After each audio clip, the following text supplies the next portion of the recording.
Welcome to our channel. Today we how to use iMessage Pro Tips step by step clearly. To use iMessage effectively, start by unlocking your iPhone or iPad. Locate the Messages app on your home screen. Tap on the Messages icon to open it.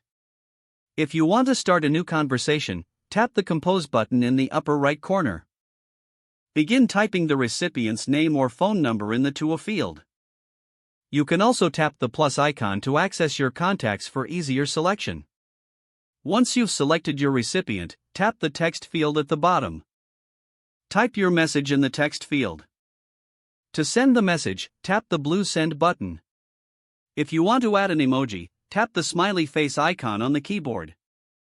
Select an emoji that best fits your message. For additional features, tap the App Store icon next to the text field. From here, you can send stickers, images, or even use third-party apps. To send a voice message, press and hold the microphone icon. Speak your message and then release the icon to send it. If you wish to send a photo or video, tap the camera icon.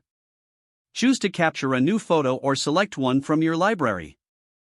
To respond to a message, simply tap on the conversation. Type your reply in the text field and hit send.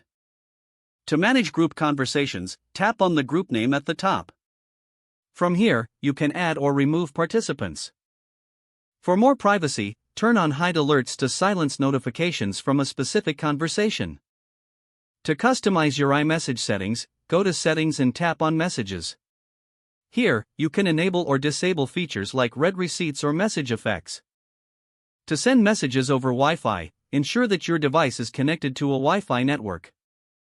Keep your software updated to enjoy the latest features and security enhancements. Using these pro tips, you can master iMessage for efficient communication.